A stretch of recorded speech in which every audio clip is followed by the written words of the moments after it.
had so much excitement as of right now going into the movie theater because Ad Astra was one of my anticipated movies going into 2019. I was heavily excited because Brad Pitt was a part of that movie, and I felt like that's going to gain some Oscar buzz. So Ad Astra is a new movie directed by James Gray, and this movie stars Brad Pitt and Tommy Lee Jones. And Brad Pitt plays his character named Roy McBride, and he's going through some kind of psychological legacy crisis. Only because his father was a legendary astronaut, and 30 years ago he disappeared because he went on a mission to Neptune to stay away from the sun, so therefore Tommy Lee Jones' character, who plays the father of Brad Pitt's character, can have better images of the solar system, so therefore they can look for intelligent life. Now, 30 years later, his son, Brad Pitt's character, Roy McBride, enlists into the program to try to look for his father, who has disappeared in the far reaches of space. And we have the movie Ad Astra. There's a big trend going on for the past few years, and I feel like when it comes to space movies, those are the type of movies that puts actors right back on the map.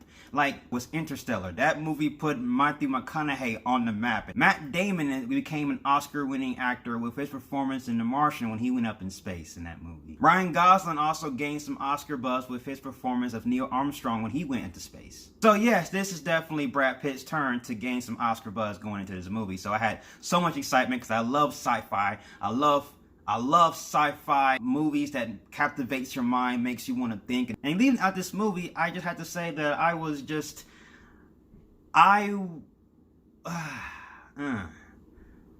gonna get it out the way. Everyone can agree on me on this, that this movie, it has great and amazing visuals that is really captivating, and it's just like, oh, it's just like eye sex. The cinematographer in this movie was Hunt Von Hoyt, and the cinematography, like, it's just pure eye sex. It's just literally just in your face. You just love it. Now, outside the visuals, the one thing I really like about this movie was the character exploration. Like, the film did a good job of breaking down the layers of each character. Like Brad Pitt's character and Tommy Lee Jones' character. There are some side characters in this movie, but most of the film focuses on Brad Pitt's character. This character has so many layers in this movie. Throughout the movie, the film deconstructs his character. You get an inside look of what he is doing, of how he is feeling. One of the complex things about this movie was the complexity of the development of this film. Like, instead of you watching the movie and the film's giving you character development,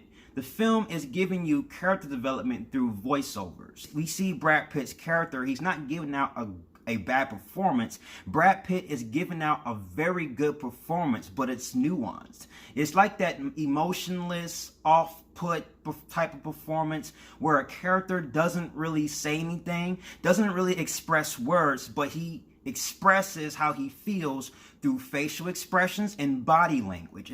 And Brad Pitt performance was quite similar to Ryan Gosling's performance in First Man, where he didn't really express his emotion by a phrase of words, but he's able to express how he is feeling through his facial expressions. And Ryan Gosling is really good at expressing that with his face, and so is Brad Pitt. He is able to use his charisma to showcase the sense of, yes, I am feeling this type of way, but I don't have to express any words because I'm that dude and I'm just showing my great talent on screen. Now, for me personally, one of the best source of character development is when a character is able to showcase emotion without having to express words. But for this film, some of that didn't work for me personally, because when you have that, you gotta have character development like throughout its story. For this film particularly, the film doesn't have character development throughout its story.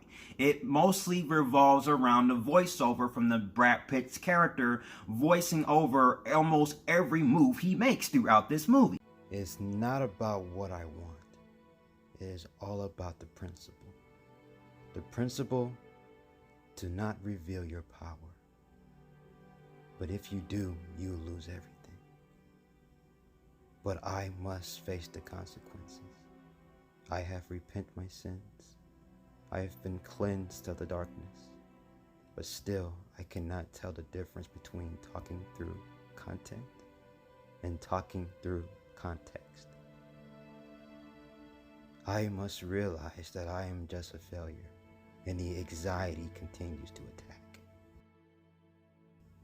My darkness of refuge.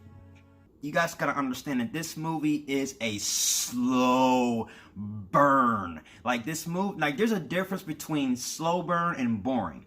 To some, you might find this movie a little bit boring, but for some, you will find some entertainment because this movie is more like a character study of peeling back the layers of Brad Pitt's character and Tommy Lee Jones' character, because this is like a father and son connection. Most of this movie revolves around Brad Pitt trying to regain the relationship of his father because Brad Pitt's character lost his sense of humanity. And throughout the film, we get a better understanding of his mindset thanks with the voiceovers. Like I said earlier, that the voiceover had its issues with some of the story, but some of the voiceovers did help on the character development, but not consistently. So I think this personal connection between father and son was the best thing it had, was one of the best qualities it had going for it, especially the visuals. But I feel like that the character exploration was the thing that outweighed the visuals itself.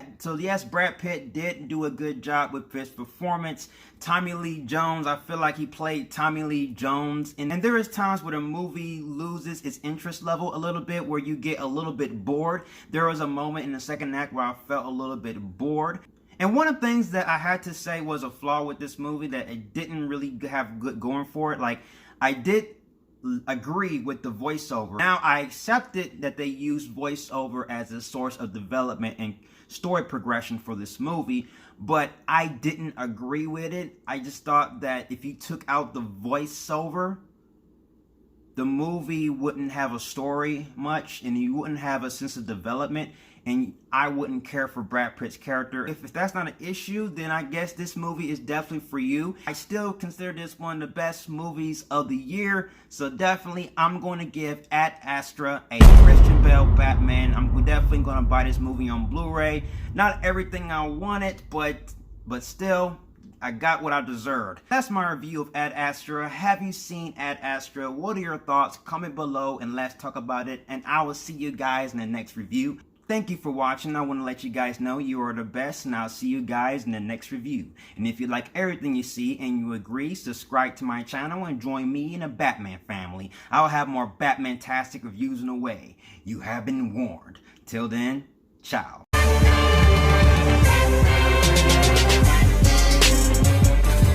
Holy mackerel.